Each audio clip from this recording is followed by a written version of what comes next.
somente Deus criou o mundo e o que nele há.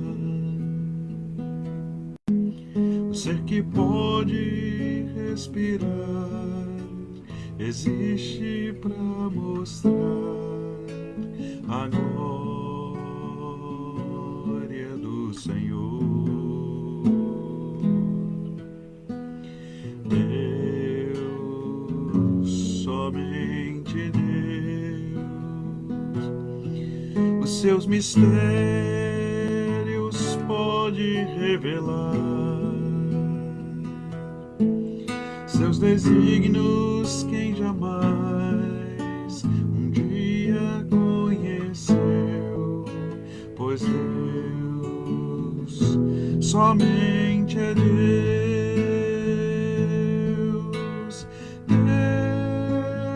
Deus, somente Deus, domina o trono do universo. Que a voz na criação se erga para dar louvor somente a Deus. Deus, somente Deus, eternamente em nós há de inspirar a alegria de adorar, desejo de exaltar a Deus, somente a Deus. Deus, somente Deus, domina o trono do universo. Que a voz da criação se erga para dar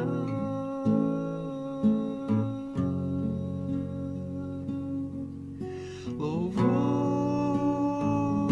somente a Deus. Que a voz da criação se erga para dar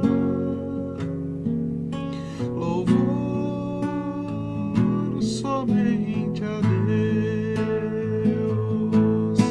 Que a voz da criação se erga para dar louvor somente a Deus.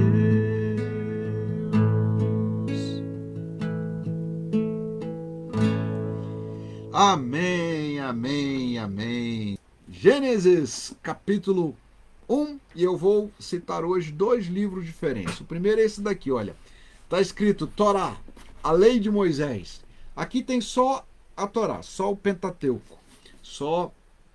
E aqui é um texto tradicional da Torá que é feita para ser cantada na sinagoga. Por isso ela tem aqui, olha, a lei de Moisés e as Haftarot. Haftarot são aquelas que fazem parte da tradição. Como você vê, com tradução, explicações e comentários feitos pelos rabinos. Então essa aqui é uma tradição rabínica da Torá, que tem essa simbologia toda aqui para você ver, tá vendo? Eu queria que você prestasse atenção aqui, ó, na sinagoga, na tradição israelita, nas Haftarot, não tem estrela de Davi, tá? Tem a menorá. E tem aqui em cima as tábuas da lei, com os 10 mandamentos, para você perceber que essa é a representação. Então, esta obra em especial, ela, como muitas coisas feitas na Associação Religiosa Israelita, tem um monte de famílias aqui sendo lembradas, que são os patrocinadores da impressão. Isso é uma característica da tradição israelita, viu? As torás, os livros, o material de estudos das sinagogas e até as próprias sinagogas são resultado de um conjunto de famílias que ajudam ali a fazer a obra manter-se e manter também a história. Aqui eu vou explicar para você uma coisa que a gente vai ver hoje. O que é essa Parashot e Haftarot? São as leituras diárias da Torá e dos Salmos, Haftará e Parashá, ou seja, para ler a lei e o comentário. A gente vai ler hoje o texto de Gênesis e o comentário rabínico, o comentário do Talmud, mas a gente vai ver se você consegue caminhar junto conosco. Maria Helena dizendo que saiu hoje do hospital com Luiz, com colostomia, pele e osso, mas com milagre da vida, graças a Deus. Que Deus continue abençoando Maria Helena, Luiz e abençoando sua casa. Ana Maria dizendo que no celular tudo normal. Mas na TV caiu. Então aqui tem uma diferença aí que pode ser da transmissão ou pode ser mistérios da internet que a gente vai continuar diante de Deus caminhando. Então, se está tudo ok para você ler conosco, a gente daqui a pouco vai agradecer a Deus ali também pela vida do Luiz e vamos agradecer também pela vida da Rosa, que faz mais um ano de vida no dia de hoje. Um abraço grande para Rosa, para Diego, para Maju. Irmãos e irmãs, vamos caminhar aqui. Primeiro, eu vou fazer igualzinho na sinagoga, tá? Aqui está escrito, olha, presta atenção que tem aqui a orientação. Olha, antes da leitura da Torá, deve ser lido esse chamado, o chamado feito pelo oficiante. Bendizei ao Eterno que é bendito. Bendito seja o Eterno que é bendito para sempre. Bendito seja o Eterno, nosso Deus, Rei do Universo, que nos escolheu dentre todos os povos e que nos deu a Torá. Bendito és tu, Eterno, por nos teres dado a Torá, a tua lei. Bendito és tu, Eterno, nosso Deus, Rei do Universo, que nos deste a lei da verdade e plantaste a vida eterna no meio de nós. Bendito és tu, Eterno, por nos teres dado a Torá. É assim que eles leem, viu? A lei. Primeiro com esta oração, que é uma oração que está escrita, e depois eles passam a leitura do texto. Eu vou ler para você como está escrito aqui. No princípio, que é o Bereshit, criou Deus os céus e a terra. E a terra era vã e vazia. A nossa tradução diz a terra era sem forma e vazia. E havia escuridão sobre a face do abismo, e o Espírito de Deus se movia sobre a face das águas. E disse Deus, haja luz, e houve luz. E viu Deus que a luz era boa, e separou Deus a luz e a escuridão. Chamou Deus a luz dia, e a escuridão chamou noite. E foi tarde, e foi manhã, no primeiro dia. E disse Deus, haja expansão no meio das águas, e se separe entre águas e águas. E fez Deus a expansão, e separou as águas debaixo da expansão, e as águas de cima da expansão. E foi assim. E chamou Deus a expansão céus. E foi tarde, e foi manhã, do segundo dia.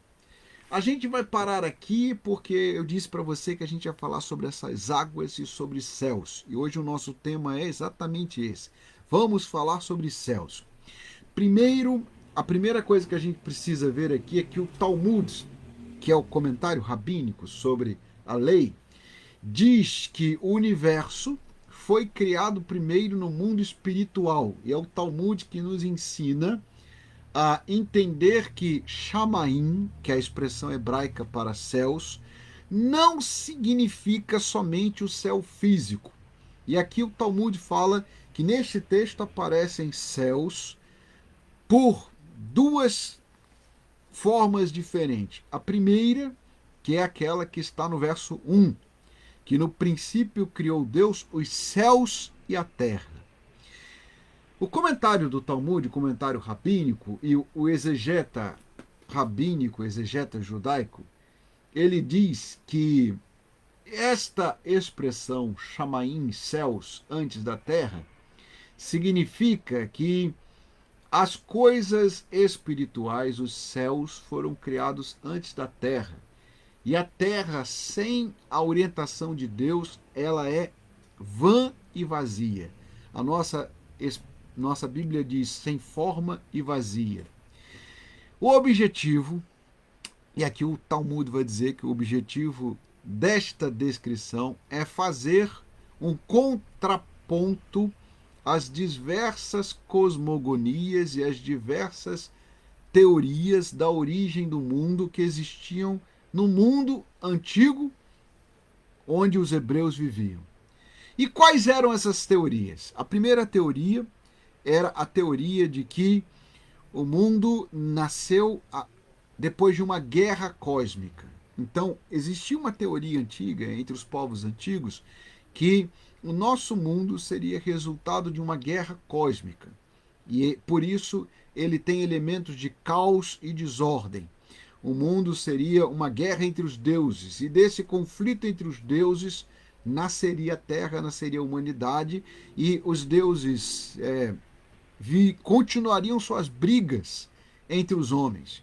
Se você já leu a Ilíada, a Odisseia, você sabe que esta é a convicção que está lá, de que os deuses estão brigando com os seres humanos no meio, e os seres humanos são levados a estarem de um lado ou de outro dessas diversas guerras cósmicas. Esta é uma forma de pensar, esta é uma cosmovisão, uma cosmogonia que não é bíblica. A cosmogonia bíblica, que está em Gênesis e que os hebreus ensinaram a partir da revelação do Espírito Santo, é que o mundo tem uma ordem e ela foi estabelecida por Deus quando ele criou céus e terra e quando ele começou a organizar o mundo. A outra ideia que existe, também é uma ideia que faz parte do mundo antigo, é de que o mundo é um lugar de sofrimento, um lugar de penas, um lugar onde uma divindade lançou aqueles que deveriam estar sofrendo. E esta é uma outra cosmogonia, uma outra cosmovisão antiga, que inclusive na Idade Média se tornou muito famosa, de que o mundo era um vale de lágrimas, que este é um lugar onde as pessoas passam por provações até chegarem em algum lugar. Mas eu quero que você lembre aqui que, de acordo com a Bíblia, esta não é a visão correta. Embora exista treva neste mundo, embora exista mal neste mundo, nós não temos somente mal neste mundo, e não temos apenas um vale de lágrimas neste mundo, porque a criação essencialmente é boa. A entrada do sofrimento, da morte, ela vem em resposta à ordem dada por Deus. Aqui é uma ideia que é importante, não só de que Deus criou todas as coisas e tem um plano, mas também tem uma outra ideia importante, de que neste mundo tem mal e bem convivendo. Exatamente porque o homem passou a ser conhecedor do bem e do mal, e o mal e bem convivem porque existe a ordem de Deus e a desordem humana. E esta desordem humana, ela também se expressa na própria criação. A ideia de que a criação tem uma ordem, ela está no Talmud, ela está na visão que é a visão judaica, a visão dos hebreus e a visão que está aqui no texto de Gênesis 1. Deus estabeleceu uma ordem no universo. Para mostrar que o universo tem ordem, é que o texto de Gênesis, inclusive, faz um ordenamento da criação. Veja você que o texto não está dizendo que a criação simplesmente explodiu como resultado de conflitos. Também não está dizendo aqui que a criação é resultado de um, como diziam os gnósticos, de uma divindade que lançou aqui todo o mal e nós estamos aqui caminhando neste vale de lágrimas e de sofrimento. Essa visão gnóstica e medieval não é a visão da Bíblia. A Bíblia não compactua nem com a visão grega, nem com a visão gnóstica, nem com a visão medieval. A visão de Gênesis e a visão bíblica, a visão hebraica do mundo, é de que o mundo tem uma ordem e o mundo tem bondade, bem e beleza estabelecidos por Deus desde o princípio. E que depois da criação e da ordem da criação é que a desordem entrou no mundo e entrou no mundo também a queda. Por isso o texto começa falando que Deus criou os céus e criou Chamaim. E aí eu falei ontem que Deus criou ideias, conceitos, antes de criar as coisas. Que ele criou o dia antes de criar o sol, criou a noite antes de criar a lua e as estrelas. E aqui o texto diz que Deus viu que a luz era boa e Deus já começou a estabelecer ordem, não somente nos dias da criação, não somente na sequência da criação está aqui uma forma de falar do ordenamento da criação, mas este ordenamento da criação é fundamental para que você entenda aqueles cientistas que creem, porque eles creem que existem leis e existem ordens nesse mundo. O mundo não é um caos desordenado, mas ele tem leis, ele tem ordem, e este princípio ele é explicado por vários autores. Como tem uma explicação de vários autores, eu vou pegar aqui um resumo que é feito pelo Champlin, Enciclopédia de Bíblia, Teologia e Filosofia. Eu estou dando as fontes para você acompanhar o que o pastor faz e para você saber de onde saem essas ideias. Então veja, qual é a ideia aqui? A primeira ideia é de que existe um argumento que é chamado o argumento cosmológico, o argumento ontológico do mundo. O mundo tem, portanto, uma ordem, e esta ordem no mundo, ela aparece pela própria forma de que Deus faz as coisas serem. O Champlin cita aqui Anselmo. Anselmo é um teólogo que busca usar a razão junto com a fé. A fórmula de Anselmo é também utilizada por Agostinho. Creio para que possa compreender e compreendo para que possa crer. A ideia de que razão e fé não são opostas. Tanto Anselmo quanto Agostinho começaram a olhar para a Bíblia hebraica e também conheciam os textos do Talmud, que eu acabei de citar, que dizem que o mundo tem ordem. O mundo não foi feito a partir de um caos primordial, ele foi feito a partir da ordem de Deus. E esta ordem aparece não só no texto mostrando o ordenamento dos dias da criação, mas também aparece no fato de que Deus criou os céus, as coisas espirituais primeiro, e depois criou terra, as coisas físicas. O argumento ontológico é de que aquilo que existe, aquilo que é, existe a partir do próprio ser de Deus, e o que existe e é só pode ser porque existe um ser que faz tudo existir. Eu sei que isso parece complicado, mas eu vou repetir na fórmula de Anselmo. Deus é tudo que é melhor ser do que não ser. E Deus faz tudo ser quando poderia não ser. A pergunta pode ser dita de uma maneira mais simples. Por que as coisas existem e por que existe algo em vez de existir nada? A única resposta possível para o argumento ontológico é que existe um ser que faz todas as coisas existirem. Sem este ser que existe, que faz todas as coisas existirem, só existiria o nada. Porque se existem algumas coisas em oposição ao nada, é porque existe alguém que criou todas as coisas. Este é o argumento ontológico, como eu disse hoje. Logo no início, a gente vai hoje um pouco mais profundo. Então, a gente está citando aqui a filosofia e a teologia, que são feitas por homens que tentaram juntar fé e razão.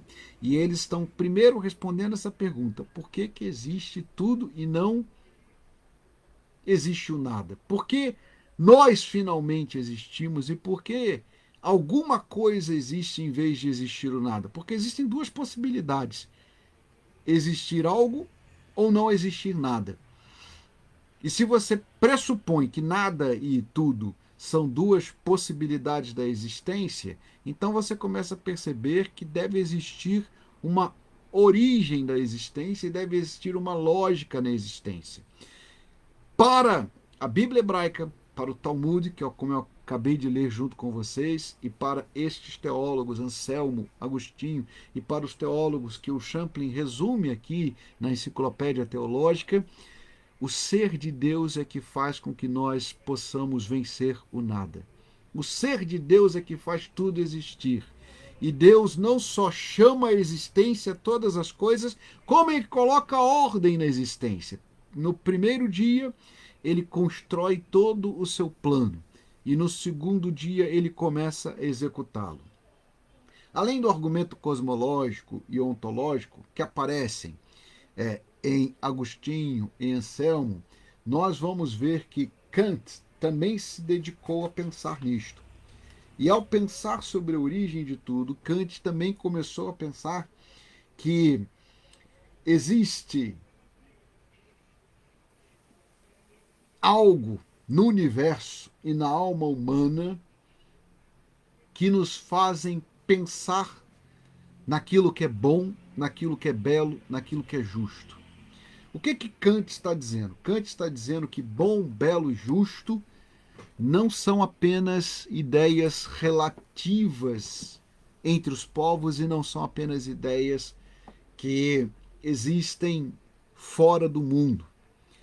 Porque Deus estabeleceu ordem no mundo. E aqui eu peço a sua atenção para você perceber que este texto de Gênesis, ele não é um texto, vou falar de novo, ele não é um texto de física, ele não é um texto de química, nem de biologia, ele não é um texto de astrologia. O argumento moral que Kant coloca junto com o argumento ontológico da existência do mundo é de que Deus estabeleceu um conceito no mundo, porque Deus disse que tudo era bom. Porque Deus fez com que as coisas que existem fossem chanceladas e fossem confirmadas por um selo de Deus. É justo, é correto, é bom. E aqui eu acho que vale a pena a gente começar a entender que nós estamos falando dos filósofos, porque os filósofos foram os primeiros a perguntar isso. Por que tudo existe e por que não existe o nada? Nós também estamos falando dos filósofos porque eles começaram a pensar o que significa, o que é bom e o que é mal, o que é bem e o que é o contrário do bem. O que significa luz e trevas e o que significa Deus estabelecer uma coisa chamada céus. Veja você que a expressão céus, que aqui eu vou chamar a sua atenção, ela aparece no primeiro verso e ela aparece também lá no verso 8. E aqui tem uma diferença entre águas e céus que eu vou precisar explicar para que você comece a entender o mundo antigo e comece a entender o que os hebreus estão dizendo. Quando está se dizendo aqui que Deus criou céus e terra antes da terra existir, nós temos vários comentários rabínicos e vários textos da antiguidade e vários teólogos e filósofos que vão dizer que estes céus aqui dizem respeito às coisas espirituais. E os céus, Chamaim, eles aparecem nas escrituras diversas vezes com esta observação, com esta realidade de que são coisas imateriais. E a gente pode dizer que são céus aqui espirituais. Essas palavras, elas têm inclusive uma coisa interessante para você entender. Em hebraico é Shamaim, em aramaico é muito próximo, é Shemaim. Só que a expressão Shemaim, ela aparece apenas em Esdras e Daniel. Em 419 vezes a Bíblia hebraica usa a expressão Shamaim. Tanto para falar dos céus materiais como para falar dos céus imateriais. E aqui é interessante que a gente vai ficar com uma coisa que nós precisamos pensar. Se os céus não materiais são ditos na teologia judaica e bíblica com a mesma expressão dos céus materiais, quando a Bíblia fala no Deus dos céus, ela está falando exatamente desses céus imateriais. Quando fala nos céus como lugar da habitação de Deus, também está falando desses céus imateriais. Quando fala dos céus criados aqui, nós estamos falando dos céus imateriais, que dizem os comentaristas rabínicos. No primeiro verso, sim, no segundo, não. E aí a gente vai ter a diferença. Por quê? Porque no segundo dia, no verso 8, estes céus têm tarde e manhã. Eu queria que você entendesse que o que está escrito lá, literalmente no texto, é que anoiteceu e amanheceu. É o que está escrito literalmente no texto. Aqui o texto diz tarde e manhã, mas na ordem bíblica vem primeiro a noite e depois o dia. Anoiteceu e depois amanheceu. Então, o que o texto está dizendo? O texto está dizendo que primeiro vem as trevas, primeiro vem a escuridão, depois vem a luz, depois vem o amanhecer. Que ordem está aí? Uma ordem que é espiritual. Nós só conhecemos a luz, só conhecemos Deus e só conhecemos aquilo que vem de Deus, porque a sua luz se faz presente em nossas vidas. João escreveu isso de outra forma, dizendo que Jesus Cristo é a luz do mundo. Ele é o autor e sustentador da vida, ele é a luz que ilumina todas as coisas. Então, a ideia de que as trevas foram primeiramente manifestas e depois veio a luz é uma ideia importante no judaísmo, é uma ideia importante no Talmud, e é uma ideia que está aqui nessa ordem da criação. Primeiro vem a noite e depois vem o amanhecer. Primeiro anoiteceu, estou fazendo aqui a leitura literal, tá? Porque em Almeida você vai ter a seguinte descrição: houve tarde e manhã. E depois vai aparecer de novo no verso 8, tarde e manhã. Tarde e manhã são duas opções de tradução de Almeida, mas o que está escrito literalmente é anoiteceu e depois amanheceu.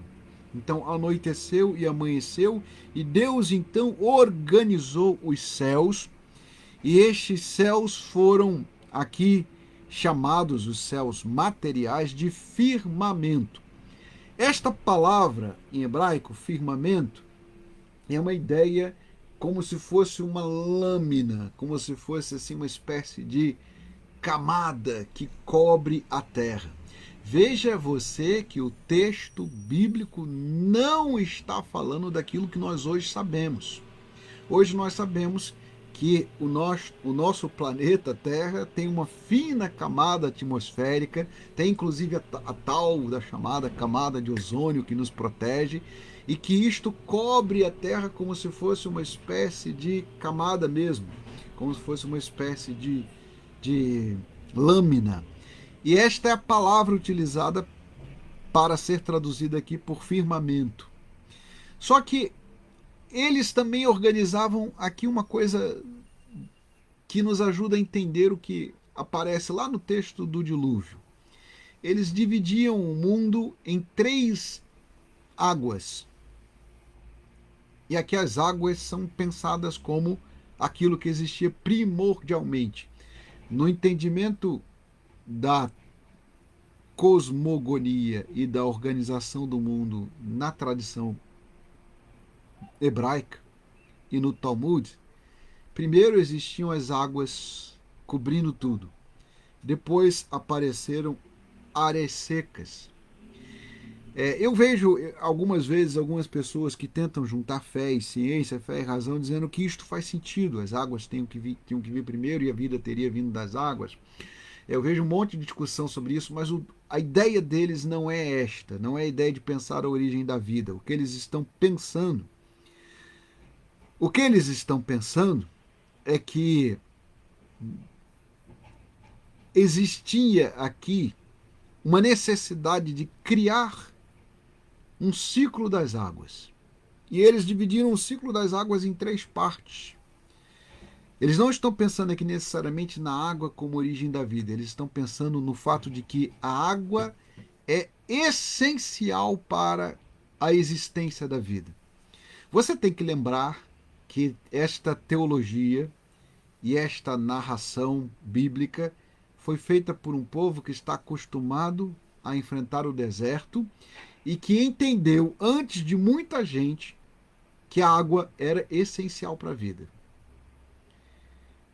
Se você não entendeu o que eu estou dizendo, então eu vou explicar para você que entre os gregos eles entendiam que existiam 4 elementos essenciais: terra, água, ar e fogo.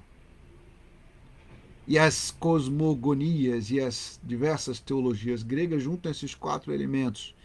O que os hebreus vão dizer é o seguinte: esquece o fogo, esquece terra, esquece ar. Se não tiver água, não tem nada. Talvez por ter enfrentado o deserto, pode ser. Né? É uma hipótese que alguns levantam. Eles sabiam o que significa a não existência de água. Porque se há uma realidade que fica clara é de que no deserto tudo se torna ressequido e até mesmo a água sai do corpo e se perde e ela evapora.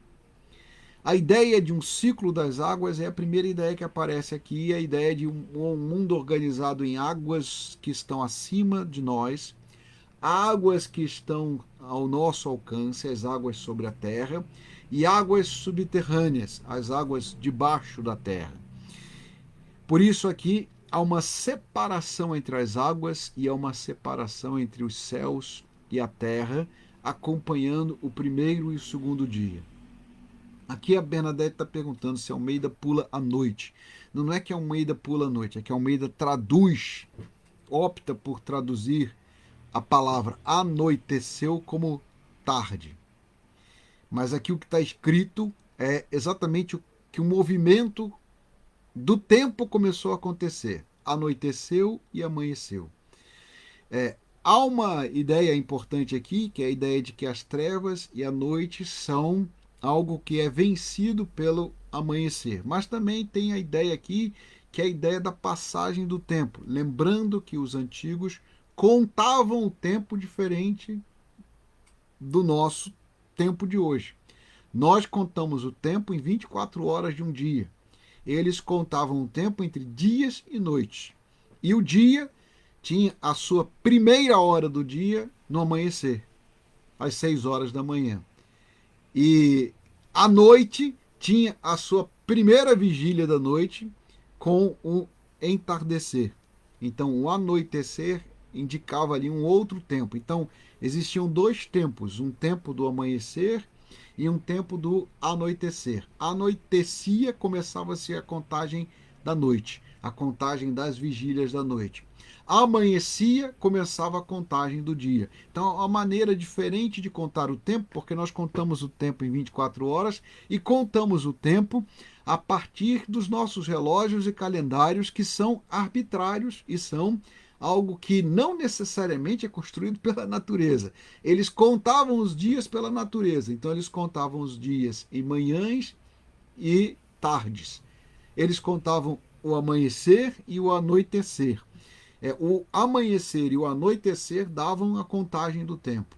Juntamente com o amanhecer e o anoitecer, eles também organizavam o ciclo das águas, as águas que estavam sobre os céus, as águas que vinham do firmamento, as águas que estavam sobre a terra, incluindo os oceanos e os mares, e as águas subterrâneas, que eram importantes, porque muitas vezes sem as águas subterrâneas não existiriam poços e não existia a possibilidade de que a vida se tornasse sustentável. A ideia básica aqui é uma ideia de que as águas e os céus ajuntam ali a ordem do universo. E as águas e os céus começaram a ser organizados antes da Terra aparecer. Nós vamos passar a partir de amanhã para falar da Terra, mas eu ainda não terminei de falar sobre uma coisa importante, que é uma discussão teológica e uma discussão forte. Se Deus criou os céus materiais e os céus imateriais no Gênesis, por que essa pluralidade de céus, que são colocados no plural e não no singular, é aqui colocada no texto? Há uma centena de explicações e eu vou tentar aqui resumir as várias explicações para você de uma maneira que você consiga entender. Em primeiro lugar, a palavra em hebraico chamaim, no plural, indica os céus como uma concepção que os rabinos desenvolveram posteriormente no Talmud de que existiam 7 céus. Então, eles pensavam assim, não é o céu como nós pensamos hoje, eram 7 céus diferentes. E aqui tem um bom resumo disto, de toda a teologia sinagogal, no livro do Champlin. Eu vou ler para você entender essa ideia aqui, que é a ideia de que nós estamos aqui numa ideia de que os céus não são necessariamente só os céus estrelados que nós temos hoje, ou os sistemas solares. Mas há uma ideia aqui que é a ideia que faz com que nós passemos a entender estes céus que são descritos no Talmud, na teologia rabínica, como 7 céus, como sendo níveis de intimidade, de presença com o Senhor. A ideia aqui é de que os rabinos não concebiam ali os céus como uma habitação de Deus, mas como níveis de proximidade e de hierarquia diante de Deus. E aí veja que coisa curiosa, se eles estão pensando que existiam 7 céus, eles estão pensando o seguinte, próximo do Senhor estariam aqueles que estão nas mansões celestiais e gozando da presença, da comunhão, da intimidade de Deus. E um pouco mais abaixo, os céus onde estão, por exemplo, anjos mensageiros. Essa seria uma ideia, inclusive os rabinos começaram a pensar muito, escrever muito sobre os anjos, sobre esses 7 céus, e há uma literatura rabínica, uma literatura apocalíptica, uma literatura judaica que não entrou na Bíblia sobre estes céus e sobre estes anjos. O fato de não ter entrado na nossa Bíblia tem uma série de explicações, mas eu vou resumir para você a explicação principal. O que nós recebemos nas Escrituras é aquilo que é necessário para a nossa salvação. Não é, portanto, o objetivo da Escritura ficar descrevendo aqui o que são esses céus, e a Escritura não tem a preocupação aqui de ficar falando dos níveis celestiais ou das habitações celestiais e nem dos lugares espirituais. Não é esse o objetivo da Bíblia. O objetivo da Bíblia é que você compreenda o plano de Deus para a humanidade. Então, aqui a gente precisa entender uma outra coisa que aparece no Gênesis, que é a ideia de que o objetivo do texto do Gênesis não é descrever os lugares celestiais, as mansões celestiais, os seres angelicais e os vários céus. Os rabinos desenvolveram isto e a literatura judaica desenvolveu isso posteriormente. Mas Moisés não se interessou por isso. Por que não? Porque o objetivo do Espírito Santo e o objetivo da redação de Moisés é que a gente entenda o plano de Deus para a humanidade e que a gente entenda o sentido chamado teleológico da criação. O que quer dizer teleológico? A ideia de que o importante não é que Deus tenha criado céus e terra, mas que ele tenha colocado ordem no universo. E esta ordem significa que Deus tem um telos, ele tem um plano, ele tem um propósito com a criação. A criação tem um objetivo. E eu vou pedir que você fique com isso na cabeça para pensar, que significa o sentido teleológico da criação. Não somente de que tudo existe no lugar de nada, mas que também este tudo que existe tem um propósito, tem um plano e tem algo desenvolvido e algo pensado pela mente de Deus. É importante você entender isso, por quê? Porque para Paulo, o sentido teleológico da criação é Cristo. Tudo foi feito por meio dele, para ele e nele. Porque nele, por ele, para ele são todas as coisas. Então, se Cristo é o sentido teleológico da criação, Se o objetivo, o telos da criação, o telos da história, o sentido da história é nos levar a Cristo, aquilo que não nos leva a Cristo e aquilo que não fala do plano da salvação não é relevante. Então, se você entender o sentido que Paulo dá para a criação, você começa a entender por que é que Paulo não dá muita atenção para a teologia rabínica, nem para essa discussão do Talmud e dos vários céus, mas ele está preocupado apenas com o fato de que tudo foi feito por meio dele e para ele. E que nós também fomos feitos para Cristo e feitos para estarmos em Cristo. E aí Paulo diz que quando tudo estiver em Cristo, então a criação estará completa. É importante você entender isso, que aqui tem um sentido teleológico da criação apontado para Cristo. Outros teólogos vão dizer que o sentido da criação é que a gente tenha a comunhão com Deus e dê a glória a Deus. Este é um outro sentido da criação. Mas todos os teólogos e todos os pensadores cristãos ao longo da história sempre disseram a mesma coisa. A criação tem ordem, a criação tem um sentido, a criação tem um propósito, a criação tem um plano, e o plano da criação e o plano da nossa história, o plano do universo é a nossa redenção, e a história da salvação é descrita de diversas maneiras, diversas formas, até que nós possamos entender que fomos criados para Deus e criados para a glória de Deus. Eu queria terminar, então, dizendo para você que essa descrição do mundo em vários céus, em várias águas, ela antecede a descrição da própria terra. E eu queria convidar você para que repensasse sobre isto. Agora, eu vou fazer uma última pergunta. E essa pergunta é relevante e a gente vai entrar nela amanhã. A partir do momento que existe terra, começa um movimento no próprio universo, em que o universo caminha então para o seu fim. Essa é uma ideia importante, porque se tem telos, se tem propósito, tem fim, então o que significa a ideia de que Deus criou o mundo em Gênesis para que ele chegasse ao Apocalipse? Mais ainda, essa tem uma discussão, essa é uma discussão ainda mais complicada, né?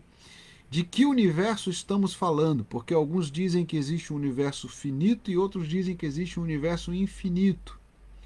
E para terminar, para lembrar para você que a gente sabe muito pouco, o texto aqui diz que a porção de terra seca aconteceu porque Deus assim o quis e assim se fez.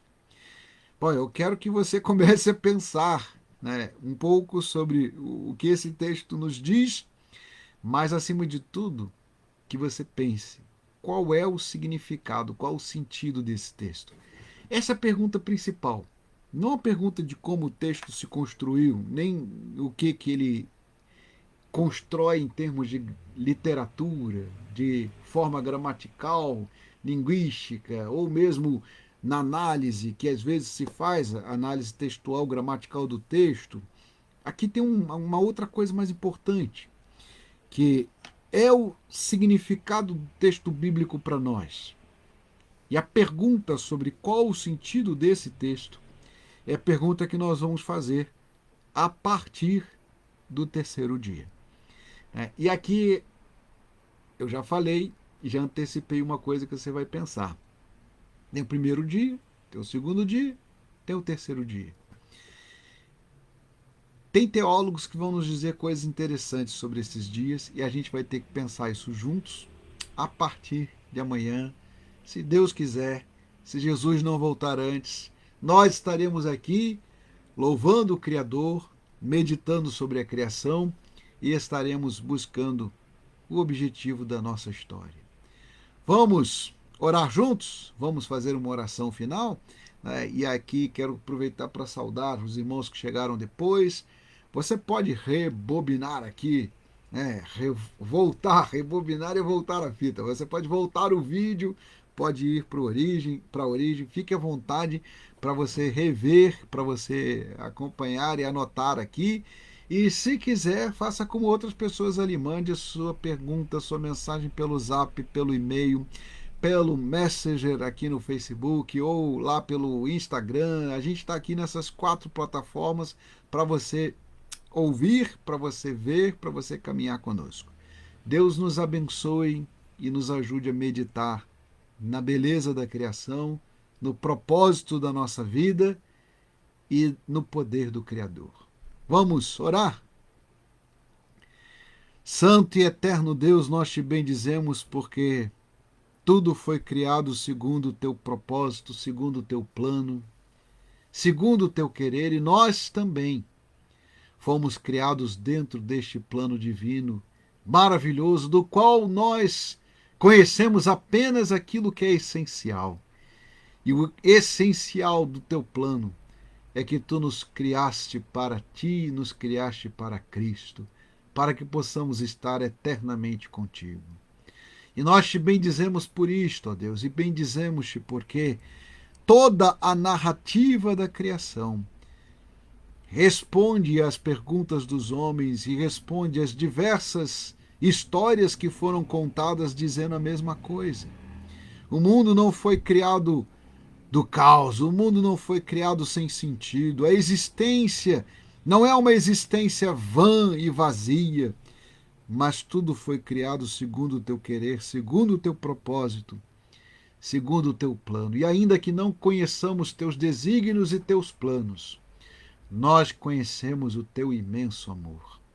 É o que nós aqui agradecemos e bendizemos. Em nome de Jesus, a Ele seja toda a honra, toda a glória e todo o louvor. Amém, amém e amém. Que Deus abençoe você, que Deus abençoe aqui o seu anoitecer e o seu amanhecer, que Deus abençoe todos os seus dias, até habitarmos com o Senhor nas mansões celestes, nos céus dos céus. Amém, amém e amém.